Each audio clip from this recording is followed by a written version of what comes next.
I think what we've seen here in Sweden is that quite obviously, whether you are under a mandated lockdown or if you attribute a certain level of responsibility to your population, as they chose to do here in Sweden, where the rules of social distancing were applied in a less strict and formal manner, it still had an immediate effect on travel behavior. So regardless whether it's mandated or more by free will that people restricted their interaction with people, it had the same impact on the economy, meaning that restaurants were not forced to shut down, but they were still suffering from a huge drop in supply.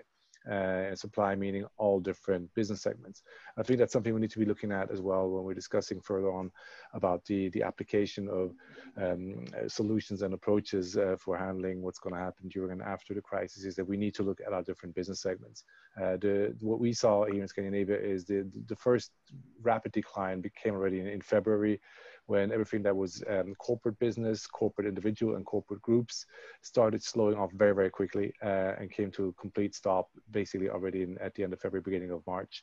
When you normally have a season, which we have here in Scandinavia, where corporate travel increases in the first quarter and peaks about let's say between Easter and summer, so to speak, and you have a long track record of flow of new reservations coming in and requests for reservations or for group meetings, that all stopped all of a sudden. So hotels were operational, but they didn't have any guests. Leisure travel was equally affected because of the travel restrictions. What's specific about Sweden is it's a huge inbound market. The local market is only 10 million population, but looking at the size of the market in terms of hotel rooms, very dependent on foreign travelers. So when foreign travelers stop coming to key airports or to key travel hubs, then there's no need for accommodation either. So there was a lot of these trickle down effects that affected the economy. What then happened was, similar to what Steve described in Scandu as well, is that that switch in demand had an immediate effect on how hotels were operating. So the first thing they did was release staff with all the protection systems in place from the government, meaning that people were having their salaries paid by 60, 70%, 80% by the government, but they were not allowed to work during those hours of the day which they were being compensated by the government for.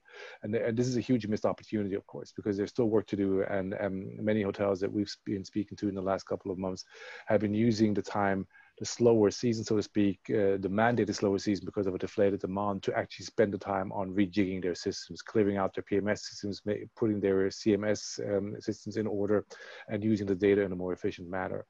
Those hotels that had previously some kind of guest communication technology could embrace that quicker because they could apply the data more targeted. But I think that what we saw here is a clear differentiation between the hotels that have started this journey some time ago and the ones that are now, because of the crisis, jumping on this bandwagon very, very quickly.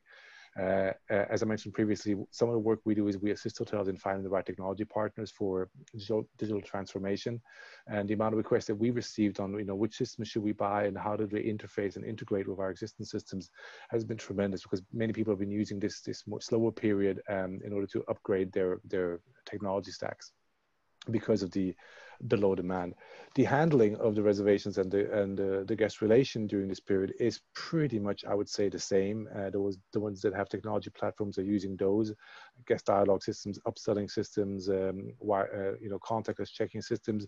But now more hotels are forced to look at their technology, and as Jordan mentioned earlier, this huge, comparatively equal demand for new PMS solutions is basically based on the fact that legacy PMS solutions don't allow you the integration of different platforms as more modern and maybe API first based solutions will allow you to. So there's a huge shopping spree in the market going on right now, where everybody's looking for better software, and this is what we see a lot going on right now. That is people taking the opportunity in revamping their tech stack.